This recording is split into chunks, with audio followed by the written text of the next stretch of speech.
তো তোমাদের অনেকে রিকোয়েস্ট ছিল এসআই মেন্স নিয়ে একটা ডেসক্রিপটিভ কিভাবে পড়বে, কি করবে না করবে সেই নিয়ে ভিডিও করার। তো আজকের ভিডিওতে সেই ব্যাপারেই তোমাদের সাথে আলোচনা করব।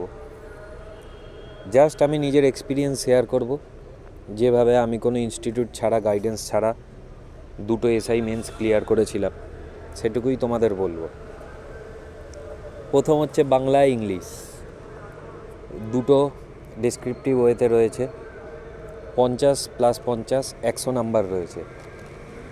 এখানে কি করবে, প্রচুর যে ইংলিশ রাইটিং লিখতে হবে, প্র্যাকটিস করতে হবে তা না, বাংলাও যে প্রচুর প্র্যাকটিস করতে হবে সেরকমও না। তোমরা প্রত্যেক দিন বিভিন্ন যেসব রিপোর্টের ভ্যারাইটি আছে, একটা করে রিপোর্ট লেখো, আর ওই রিপোর্টটাকেই যেটা নিজে লিখলে 1-2বার রিডিং পড়ো। কখনো কখনো রিপোর্ট না পড়ে তার জায়গায় বইতে করে দেওয়া যে রিপোর্ট, সেটা একটু রিডিং পড়লে। নতুন নতুন ওয়ার্ড নেওয়ার চেষ্টা করো।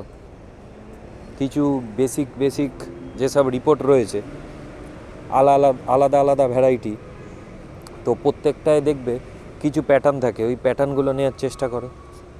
তার বাইরে তোমরা ট্রান্সলেশন প্র্যাকটিস করো। এবার বই খুলে তোমরা যখন ট্রান্সলেশন করবে, যতই লেখো না কেন, মনে হবে যে নিজেদের ভাষাটা আলাদা, বইয়ের ভাষাটা আলাদা। ওগুলো নিয়ে দুশ্চিন্তার কোনো কারণ নেই। অনেকেই আমায় রাইটিং লিখছো, লিখে বলছো দাদা বইয়ের মতো হচ্ছে না, নাম্বার পাবো কি?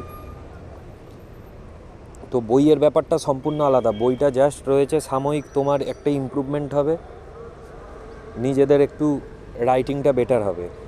বাকি পরীক্ষার হলে গিয়ে যেটুকু নিজেদের ইমপ্রুভ হচ্ছে, প্র্যাকটিস করে যে দক্ষতা আসছে, তার উপরেই লিখবে।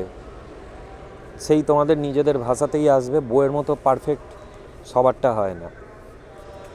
মোটামুটি ঠিকঠাক হলেই কিন্তু নাম্বার পাওয়া যায়।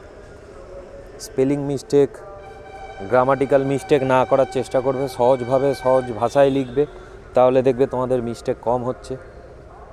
বাংলার জন্য বলবো, ডেলি না লিখলেও হয়, একদিন ছাড়া ছাড়া একটা করে বাংলা রিপোর্ট লিখলেই হবে। এবার আসছি ম্যাথস তোমাদের ডেসক্রিপটিভ। তো এর আগে আমার ম্যাথের ভিডিও আছে।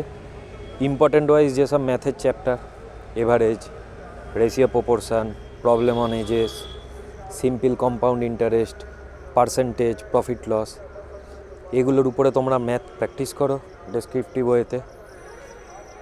রিজনিংও সেমভাবে প্র্যাকটিস করো। আর ইংলিশে তোমাদের যে গ্রামারগুলো দিচ্ছে, সেগুলোর জন্য প্রিভিয়াস ইয়ার ফলো করো। মোটামুটি পড়াশোনার মধ্যে থাকলে তোমাদের মেন্স ওরিয়েন্টেড প্রিপারেশান নিলে একটা সেন্স তৈরি হয়ে যাবে। সেই অনুযায়ী পরীক্ষা এমনি ভালো হবে। আর নর্মাল যে কারেন্ট অ্যাফেয়ার্সগুলো রয়েছে, তার মধ্যে যেগুলো স্পোর্টস রিলেটেড বা খুব ইম্পর্টেন্ট নিউজ যেগুলো, ওগুলোকে তোমরা পড়ার চেষ্টা করো। সেটা থেকে আর তোমরা নর্মাল যে হিস্ট্রি, জিওগ্রাফি, পলিটি পড়েছো, যারা এসআই মেন্স দেবে অবশ্যই এসআই প্রিলিটা ক্লিয়ার করেছো, কনস্টেবলও ক্লিয়ার করেছো। তো এখন তোমরা তারা প্র্যাকটিসের মধ্যেই রয়েছো, তো জিকে নিয়ে টেনশানের কারণ নেই। সেই জায়গা থেকে তোমাদের জিকে কভার হয়ে যাবে। আর তোমাদের ডেসক্রিপটিভ দেবে না, হার্ডলি 2+1, এই সিস্টেম ফলো হবে।